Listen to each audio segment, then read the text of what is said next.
Student learner YouTube চ্যানেলে তোমাদের সকলকে স্বাগত জানাই। আজ আমাদের আলোচ্য বিষয় পঞ্চম শ্রেণীর পরিবেশ ও বিজ্ঞান বিষয়ের সেকেন্ড সামেটিভ এক্সাম অর্থাৎ দ্বিতীয় পর্যায়ক্রমিক মূল্যায়নের একটা উত্তর সহ নমুনা প্রশ্নপত্র নিয়ে। ফুল মার্কস তোমাদের থাকবে 30 এবং সময় থাকবে 1 ঘন্টা। সরাসরি স্ক্রিনে তোমরা উত্তর সহ নমুনা প্রশ্নপত্রটা দেখতে পাচ্ছ। এক, সঠিক উত্তরটি বেছে লেখো। যে কোনো 5টি। 1 × 5 = 5। 1-1 চিংড়ি একটি মেরুদণ্ডী না অমেরুদণ্ডী প্রাণী? সঠিক উত্তর হবে অমেরুদণ্ডী প্রাণী। 1-2 টিকটিকির লেজ কেটে গেলে আবার গজায় না গজায় না? সঠিক উত্তর হবে গজায়। 1-3 মালভূমি অঞ্চলের মাটি লালচে না কালচে? সঠিক উত্তর হবে লালচে। 1-4 আমাদের দেশ স্বাধীন হয় 1947 সালে না 1948 সালে? সঠিক উত্তর হবে 1947 সালে। 1-5 মুর্শিদাবাদ থেকে দক্ষিণের অংশকে বলে উত্তরবঙ্গ না দক্ষিণবঙ্গ? সঠিক উত্তর হবে দক্ষিণবঙ্গ। 1-6 দার্জিলিং জেলার সদর শহর দার্জিলিং না কালিম্পং? সঠিক উত্তর হবে দার্জিলিং। 2 শূন্যস্থান পূরণ করো যে কোনো 5টি। 1 × 5 = 5। 2-1 কোনো বন্য পশুই অকারণে ড্যাশ করে না? এখানে শূন্যস্থানে বসবে ক্ষতি। 2-2 রুইয়ের ড্যাশটা পাখনা আছে? এখানে শূন্যস্থানে বসবে 7টা। 2-3 বৃষ্টির সম্ভাবনার কথা ড্যাশ হয়তো বুঝতে পারে? এখানে শূন্যস্থানে বসবে পিঁপড়ে।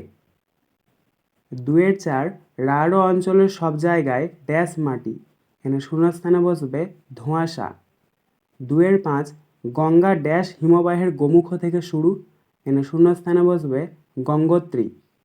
2-6 গাঙ্গেয় সমভূমির দক্ষিণ অংশটায় বিরাট বন ড্যাশ? এখানে শূন্যস্থানে বসবে সুন্দরবন। 3 নিচের প্রশ্নগুলির উত্তর দাও যে কোনো 5টি। 1 × 5 = 5। 3-1 কলকাতার ঢাল কোন দিকে? উত্তর পূর্ব দিকে। 3-2 ভারতীয় বাইসন কাকে বলে? উত্তর ভারতীয় বাইসনের অপর নাম গৌড়। জলদাপাড়া জঙ্গলে বড় কালো গরুর মতো যে সমস্ত বুনো পশু বাস করে তাদের গৌড় বলে। 3-3 প্রথম কোন পশু পোষ মেনেছিল? উত্তর কুকুর। 3-4 দুটো বন্য পশুর নাম লেখো। উত্তর বাঘ ও সিংহ। 3-5 জীববৈচিত্র্য কাকে বলে? উত্তর আমাদের চারপাশে বিভিন্ন বাস্তুতন্ত্রে বিভিন্ন উদ্ভিদ ও প্রাণী প্রজাতির সমাবেশকে একত্রে জীববৈচিত্র্য বলে। 3-6 গঙ্গাকে কেন নিত্যবহ নদী বলে?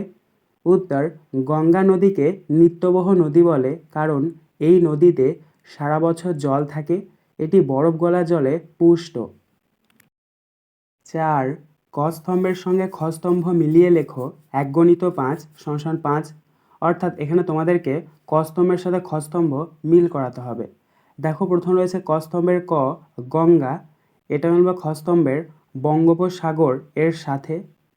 খ গন্ধগোকুল, এটা মিলবে খ স্তম্ভের ভামবেড়াল এর সাথে।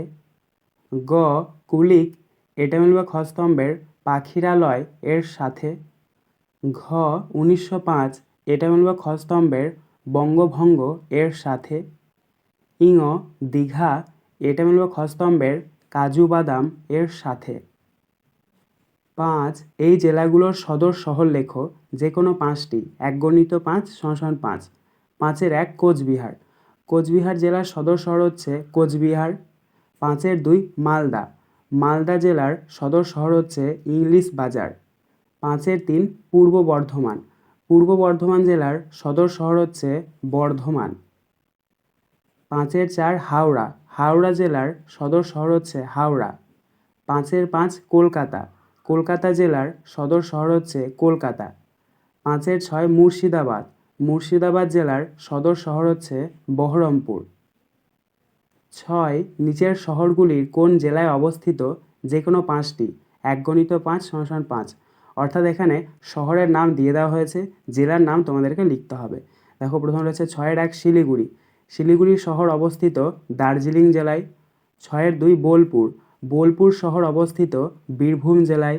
6-3 কল্যাণী, কল্যাণী শহর অবস্থিত নদিয়া জেলায়।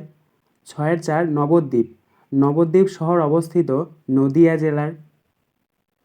6-5 বিষ্ণুপুর, বিষ্ণুপুর জেলা অবস্থিত বাঁকুড়া জেলায়। 6-6 দীঘা, দীঘা শহরটি অবস্থিত পূর্ব মেদিনীপুর জেলা। আজকের আলোচনা পর্বটি এখানেই শেষ হলো। আশা করি ভিডিওটি তোমাদের ভালো লেগেছে। যদি ভালো লাগে একটা করে লাইক করে দিও। সবশেষে তোমাদের কাছে একটাই অনুরোধ, যারা এখনও পর্যন্ত আমাদের চ্যানেলটিকে সাবস্ক্রাইব করে উঠতে পারোনি তারা চ্যানেলটিকে সাবস্ক্রাইব করে পাশে থাকা নোটিফিকেশন বেলকে অল প্রেস করে নিও এই ধরনের নতুন নতুন ভিডিও পাওয়ার জন্য। ধন্যবাদ।